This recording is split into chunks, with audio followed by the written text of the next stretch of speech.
सबसे दूर है, लेकिन भारतवासियों के दिलों के सबसे करीब है। आपके नाम में भी शुभ है और आपकी यात्रा नए युग का शुभ आरंभ भी है। इस समय बात हम दोनों कर रहे हैं, लेकिन मेरे साथ 140 करोड़ भारतवासियों की भावनाएं भी हैं। मेरी आवाज में सभी भारतीयों का उत्साह और उमंग शामिल है। अंतरिक्ष में भारत का परचम लहराने के लिए मैं आपको हार्दिक बधाई और शुभकामनाएं देता हूं। मैं ज्यादा समय नहीं ले रहा हूं, तो सबसे पहले तो ये बताइए, वहां सब कुशल मंगल है? आपकी तबीयत ठीक है? जी प्रधानमंत्री जी, बहुत बहुत धन्यवाद आपकी विशेष का और 140 करोड़ मेरे देशवासियों की विशेष का। मैं यहाँ बिल्कुल ठीक हूँ, सुरक्षित हूँ। आप सबके आशीर्वाद और प्यार की वजह से बहुत अच्छा लग रहा है। बहुत नया एक्सपीरियंस है ये, और कहीं ना कहीं बहुत सारी चीजें ऐसी हो रही हैं जो दर्शाती हैं कि मैं और मेरे जैसे बहुत सारे लोग हमारे देश में और हमारा भारत किस दिशा में जा रहा है। ये जो मेरी यात्रा है, ये पृथ्वी से ऑर्बिट की 400 किलोमीटर तक की जो छोटी सी यात्रा है, ये सिर्फ मेरी नहीं है। मुझे लगता है कहीं ना कहीं हमारे देश की भी यात्रा है। बिकॉज जब मैं छोटा था, मैं कभी सोच नहीं पाया कि मैं एस्ट्रोनॉट बन सकता हूँ, लेकिन मुझे लगता है आपके नेतृत्व में आज का भारत ये मौका देता है और उन सपनों को साकार करने का भी मौका देता है। तो ये बहुत बड़ी उपलब्धि है मेरे लिए, और मैं बहुत गर्व फील कर रहा हूँ कि मैं यहाँ पे अपने देश का प्रतिनिधित्व कर पा रहा हूँ। धन्यवाद प्रधानमंत्री जी। शुभ। आप दूर अंतरिक्ष में है, जहां ग्रेविटी ना के बराबर है, पर हर भारतीय देख रहा है कि आप कितने डाउन टू अर्थ है। आप जो गाजर का हलवा ले गए हैं, क्या उससे अपने साथियों को खिलाया? जी प्रधानमंत्री जी, ये कुछ चीजें मैं अपने देश की खाने की लेके आया था, जैसे गाजर का हलवा, मूंग दाल का हलवा और आमरस। और मैं चाहता था कि ये बाकी भी जो मेरे साथी हैं, बाकी देशों से जो आए हैं, वो भी इसका स्वाद लें और चखें, जो भारत का जो रिच कुलिनरी हमारा जो हेरिटेज है उसका एक्सपीरियंस ले। तो हम सभी ने बैठ के इसका स्वाद लिया साथ में, और सबको बहुत पसंद आया। कुछ लोग हैं कि कब वो नीचे आएंगे और हमारे देश आए और इनका स्वाद ले सके हमारे साथ। शुभ। परिक्रमा करना भारत की सदियों पुरानी परंपरा है। आपको तो पृथ्वी माता की परिक्रमा का सौभाग्य मिला है। अभी आप पृथ्वी के किस भाग के ऊपर से गुजर रहे होंगे? जी प्रधानमंत्री जी, इस समय तो मेरे पास ये इंफॉर्मेशन उपलब्ध नहीं है, लेकिन थोड़ी देर पहले मैं खिड़की से, विंडो से बाहर देख रहा था, तो हम लोग हवाई के ऊपर से गुजर रहे थे। और हम दिन में 16 बार परिक्रमा करते हैं। 16 सूर्योदय और 16 संन्यास, सनराइज और सनसेट हम देखते हैं ऑर्बिट से। और बहुत ही अचंभित कर देने वाला ये पूरा प्रोसेस है। इस परिक्रमा में, इस तेज गति में, हम इस समय करीब 28,000 किलोमीटर प्रति घंटे की रफ्तार से चल रहे हैं आपसे बात करते वक्त। और ये गति पता नहीं चलती क्योंकि हम तो अंदर हैं, लेकिन कहीं ना कहीं ये गति जरूर दिखाती है कि हमारा देश कितनी गति से आगे बढ़ रहा है इस समय, कि हम यहाँ पहुंचे हैं और अब यहाँ से और आगे जाना है। अच्छा शुभ, अंतरिक्ष की विशालता देखकर सबसे पहला विचार क्या है आपको?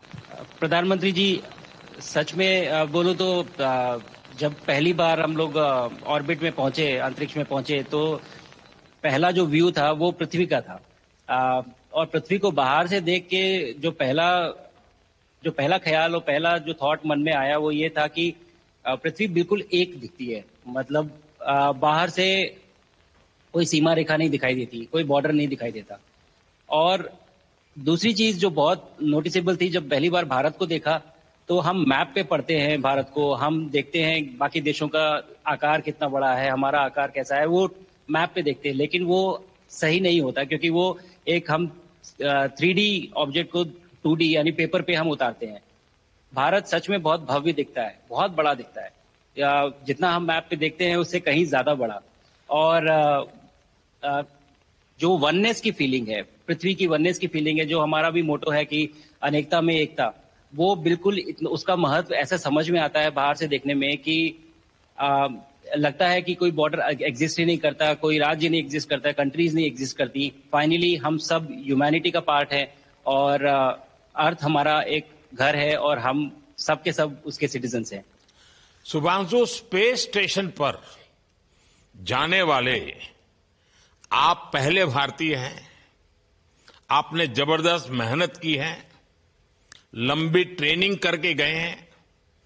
अब आप रियल सिचुएशन में है, सच में अंतरिक्ष में है। वहां की परिस्थितियां कितनी अलग हैं, कैसे एडप्ट कर रहे हैं? यहाँ पे तो सब कुछ ही अलग है प्रधानमंत्री जी। ट्रेनिंग की हमने पिछले पूरे 1 साल में, सारे सिस्टम्स के बारे में मुझे पता था, सारे प्रोसेस के बारे में मुझे पता था, एक्सपेरिमेंट्स के बारे में मुझे पता था, लेकिन यहाँ आते ही सडनली सब चेंज हो गया। बिकॉज हमारे शरीर को ग्रेविटी में रहने की इतनी आदत हो जाती है कि हर एक चीज उससे डिसाइड होती है। पर यहाँ आने के बाद चूंकि ग्रेविटी माइक्रो ग्रेविटी है, एब्सेंट है, तो छोटी छोटी चीजें भी बहुत मुश्किल हो जाती हैं। अभी आपसे बात करते वक्त मैंने अपने पैरों को बांध रखा है, नहीं तो मैं ऊपर चला जाऊंगा। और माइक को भी जैसे छोटी छोटी चीजें हैं, इसको छोड़ भी दूं तो भी ये ऐसे फ्लोट करता रहता है। पानी पीना, पैदल चलना, सोना बहुत बड़ा चैलेंज है। आप छत पे सो सकते हैं, आप दीवारों पे सो सकते हैं, आप जमीन पे सो सकते हैं। तो पता सब कुछ होता है प्रधानमंत्री जी, ट्रेनिंग अच्छी है, लेकिन वातावरण चेंज होता है तो थोड़ा सा यूज टू होने में 1-2 दिन लगते हैं, बट फिर ठीक हो जाता है। भारत की ताकत साइंस और स्पिरिचुअलिटी दोनों है। आप अंतरिक्ष यात्रा पर हैं, लेकिन भारत की यात्रा भी चल रही होगी। भीतर में भारत दौड़ता होगा। क्या उस माहौल में मेडिटेशन और माइंडफुलनेस का लाभ भी मिलता है क्या? जी प्रधानमंत्री जी, मैं बिल्कुल सहमत हूँ। मैं कहीं ना कहीं ये मानता हूँ कि भारत ऑलरेडी दौड़ रहा है और ये मिशन तो केवल एक पहली सीढ़ी है उस एक बड़ी दौड़ का, और हम जरूर आगे पहुंच रहे हैं और अंतरिक्ष में हमारे खुद के स्टेशन भी होंगे और बहुत सारे लोग पहुंचेंगे। और माइंडफुलनेस का भी बहुत फर्क पड़ता है। बहुत सारी सिचुएशंस ऐसी होती हैं नॉर्मल ट्रेनिंग के दौरान भी या फिर लॉन्च के दौरान भी जो बहुत स्ट्रेसफुल होती हैं, और माइंडफुलनेस से आप अपने आप को उन सिचुएशंस में शांत रख पाते हैं और अपने आप को काम रखते हैं, अपने आप को शांत रखते हैं, तो आप अच्छे डिसीजन ले पाते हैं। कहते हैं कि दौड़ते हुए भोजन कोई भी नहीं कर सकता, तो जितना आप शांत रहेंगे उतना ही अच्छे से आप डिसीजन ले पाएंगे। तो आई थिंक माइंडफुलनेस का बहुत इंपॉर्टेंट रोल होता है इन चीजों में। तो दोनों चीजें अगर साथ में प्रैक्टिस की जाएं तो ऐसे एक चैलेंजिंग एनवायरनमेंट में या चैलेंजिंग वातावरण में मुझे लगता है ये बहुत ही यूजफुल होंगी और बहुत जल्दी लोगों को अडेप्ट करने में मदद करेंगी। आप अंतरिक्ष में कई एक्सपेरिमेंट कर रहे हैं। क्या कोई ऐसा एक्सपेरिमेंट है जो आने वाले समय में एग्रीकल्चर या हेल्थ सेक्टर को फायदा पहुंचाएगा? जी प्रधानमंत्री जी, मैं बहुत गर्व से कह सकता हूं कि पहली बार भारतीय वैज्ञानिकों ने 7 यूनिक एक्सपेरिमेंट्स डिजाइन किए जो कि मैं अपने साथ स्टेशन पे लेके आया हूं। और पहला एक्सपेरिमेंट जो मैं करने वाला हूं, जो कि आज ही के दिन में शेड्यूल्ड है, वो है स्टेम सेल्स के ऊपर।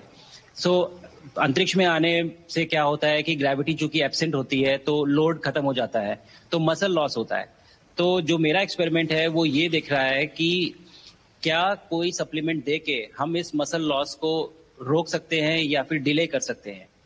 इसका डायरेक्ट इम्प्लीकेशन धरती पे भी है कि जिन लोगों का मसल लॉस होता है ओल्ड एज की वजह से, तो उनके ऊपर ये सप्लीमेंट्स यूज किए जा सकते हैं। तो मुझे लगता है कि ये डेफिनेटली वहां यूज हो सकता है। साथ ही साथ जो दूसरा एक्सपेरिमेंट है वो माइक्रो एल्गी की ग्रोथ के ऊपर। ये माइक्रो एल्गी बहुत छोटे होते हैं लेकिन बहुत न्यूट्रिशियस होते हैं। तो अगर हम इनकी ग्रोथ देख सकते हैं यहाँ पे और ऐसा प्रोसेस इजाद करें कि ये ज्यादा तादाद में हम इन्हें उगा सकें और न्यूट्रिशन हम प्रोवाइड कर सकें, तो कहीं ना कहीं ये फूड सिक्योरिटी के लिए भी बहुत काम आएगा धरती के ऊपर। सबसे बड़ा एडवांटेज जो है स्पेस का वो ये है कि ये जो प्रोसेस है यहाँ पे बहुत जल्दी होते हैं, तो हमें महीनों तक या सालों तक वेट करने की जरूरत नहीं होती। तो इसलिए यहाँ के जो रिजल्ट चंद्रयान की सफलता के बाद देश के बच्चों में, युवाओं में विज्ञान को लेकर एक नई रुचि पैदा हुई। अंतरिक्ष को एक्सप्लोर करने का जज्बा बढ़ा। अब आपकी ये ऐतिहासिक यात्रा उस संकल्प को और मजबूती दे रही है। आज बच्चे सिर्फ आसमान नहीं देखते, वे यह सोचते हैं मैं भी वहां पहुंच सकता हूं। यही सोच, यही भावना हमारे भविष्य के स्पेस मिशंस की असली बुनियाद है। आप भारत की युवा पीढ़ी को क्या मैसेज देंगे? प्रधानमंत्री जी, अगर मैं अपने युवाओं पीढ़ी को आज कोई मैसेज देना चाहूंगा तो पहले ये बताऊंगा कि भारत जिस दिशा में जा रहा है, हमने बहुत बोल्ड और बहुत ऊंचे सपने देखे हैं और उन सपनों को पूरा करने के लिए हमें आप सबकी जरूरत है। तो उस जरूरत को पूरा करने के लिए मैं ये कहूंगा कि सक्सेस का कोई एक रास्ता नहीं होता कि आप कभी कोई एक रास्ता लेता है, कोई दूसरा रास्ता लेता है, लेकिन एक चीज जो हर रास्ते में कॉमन होती है वो ये होती है कि आप कभी कोशिश मत छोड़िए, नेवर स्टॉप ट्राइंग। अगर आपने ये मूल मंत्र अपना लिया कि आप किसी भी रास्ते पे हो, कहीं पे भी हो, लेकिन आप कभी गिव अप नहीं करेंगे, तो सक्सेस चाहे आज आए या कल आए पर आएगी जरूर। मुझे पक्का विश्वास है कि आपकी ये बातें देश के युवाओं को बहुत ही अच्छी लगेगी। और आप तो मुझे भली भांति जानते हैं, जब भी किसी से बात होती है तो मैं होमवर्क जरूर देता हूं। हमें मिशन गगनयान को आगे बढ़ाना है, हमें अपना खुद का स्पेस स्टेशन बनाना है और चंद्रमा पर भारतीय एस्ट्रोनॉट की लैंडिंग भी करानी है। इन सारे मिशंस में आपके अनुभव बहुत काम आने वाले हैं। मुझे विश्वास है आप वहां अपने अनुभवों को जरूर रिकॉर्ड कर रहे होंगे। जी प्रधानमंत्री जी, बिल्कुल। ये पूरा मिशन की ट्रेनिंग लेने के दौरान और एक्सपीरियंस करने के दौरान जो मुझे लेसन्स मिले हैं, जो मुझे सीख मिली है, वो सब एक स्पॉन्ज की तरह मैं एब्जॉर्ब कर रहा हूँ और मुझे यकीन है कि ये सारी चीजें बहुत वैल्यूएबल प्रूव होंगी, बहुत इंपॉर्टेंट होंगी हमारे लिए जब मैं वापस आऊंगा और हम इन्हें इफेक्टिवली अपने मिशंस में इनके लेसन्स अप्लाई कर सकेंगे और जल्दी से जल्दी उन्हें पूरा कर सकेंगे। बिकॉज मेरे साथी जो मेरे साथ आए थे, कहीं ना कहीं उन्होंने भी मुझसे पूछा कि हम कब गगनयान पे जा सकते हैं, जो सुन के मुझे बहुत अच्छा लगा और मैंने बोला कि जल्दी ही। तो मुझे लगता है कि ये सपना बहुत जल्दी पूरा होगा और मेरी जो सीख मुझे यहाँ मिल रही है वो मैं वापस आके उसको अपने मिशन में पूरी तरह से 100% अप्लाई करके और उनको जल्दी से जल्दी पूरा करने की कोशिश करेंगे। शुभांशु, मुझे पक्का विश्वास है कि आपका ये संदेश एक प्रेरणा देगा। और जब हम आपके जाने से पहले मिले थे, आपका परिवारजन के भी दर्शन करने का अवसर मिला था और मैं देख रहा हूं कि आपके परिवारजन भी सभी उतने ही भावुक है, उत्साह से भरे हुए हैं। शुभांशु, आज मुझे आपसे बात करके बहुत आनंद आया।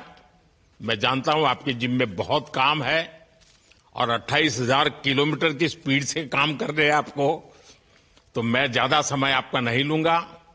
आज मैं विश्वास से कह सकता हूं कि ये भारत के गगनयान मिशन की सफलता का पहला अध्याय है। आपकी यह ऐतिहासिक यात्रा सिर्फ अंतरिक्ष तक सीमित नहीं है, यह हमारी विकसित भारत की यात्रा को तेज गति और नई मजबूती देगी। भारत दुनिया के लिए स्पेस की नई संभावनाओं के द्वार खोलने जा रहा है अब भारत सिर्फ उड़ान नहीं भरेगा, भविष्य में नई उड़ानों के लिए मंच तैयार करेगा। मैं चाहता हूं, कुछ और भी सुनने की इच्छा है आपके मन में, क्योंकि मैं सवाल नहीं पूछना चाहता, आपके मन में जो भाव है अगर वो आप प्रकट करेंगे, देशवासी सुनेंगे, देश की युवा पीढ़ी सुनेगी, तो मैं भी खुद बहुत आतुर हूं कुछ और बातें आपसे सुनने के लिए। धन्यवाद प्रधानमंत्री जी। यहाँ ये पूरी जर्नी जो है, ये अंतरिक्ष तक आने की और यहाँ ट्रेनिंग की और यहाँ तक पहुँचने की, इसमें बहुत कुछ सीखा है प्रधानमंत्री जी मैंने। लेकिन यहाँ पहुँचने के बाद मुझे पर्सनल अकम्पलिशमेंट तो एक है ही, लेकिन कहीं ना कहीं मुझे ये लगता है कि ये हमारे देश के लिए एक बहुत बड़ा कलेक्टिव अचीवमेंट है। और मैं हर एक बच्चे को जो ये देख रहा है, हर एक युवा को जो ये देख रहा है, एक मैसेज देना चाहता हूं, और वो ये है कि अगर आप कोशिश करते हैं और आप अपना भविष्य बनाते हैं अच्छे से, तो आपका भविष्य अच्छा बनेगा और हमारे देश का भविष्य अच्छा बनेगा। और केवल एक बात अपने मन में रखिए, that sky is never the limit, ना आपके लिए, ना मेरे लिए और ना भारत के लिए। और ये बात हमेशा अगर आपने मन में रखी तो आप आगे बढ़ेंगे, आप अपना भविष्य उजागर करेंगे और आप हमारे देश का भविष्य उजागर करेंगे। और बस मेरा यही मैसेज है प्रधानमंत्री जी। और मैं बहुत ही भावुक और बहुत ही खुश हूं कि मुझे मौका मिला आज आपसे बात करने का और आपके थ्रू 140 करोड़ देशवासियों से बात करने का। जो ये देख पा रहे हैं, ये जो तिरंगा आप मेरे पीछे देख रहे हैं, ये यहाँ नहीं था। आज कल के पहले जब मैं यहाँ पे आया हूँ, तब हमने ये यहाँ पे पहली बार लगाया है। तो ये बहुत भावुक करता है मुझे और बहुत अच्छा लगता है देख के कि भारत आज इंटरनेशनल स्पेस स्टेशन पहुंच चुका है। शुभांशु, मैं आपको और आपके सभी साथियों को आपके मिशन की सफलता के लिए बहुत बहुत शुभकामनाएं देता हूं। शुभांशु, हम सबको आपकी वापसी का इंतजार है। अपना ध्यान रखिए, मां भारती का सम्मान बढ़ाते रहिए। अनेक अनेक शुभकामनाएं, 140 करोड़ देशवासियों की शुभकामनाएं, और आपको इस कठोर परिश्रम करके इस ऊंचाई तक पहुंचने के लिए बहुत बहुत धन्यवाद देता हूं। भारत माता की जय। धन्यवाद प्रधानमंत्री जी, धन्यवाद। और सारे 140 करोड़ देशवासियों को धन्यवाद। और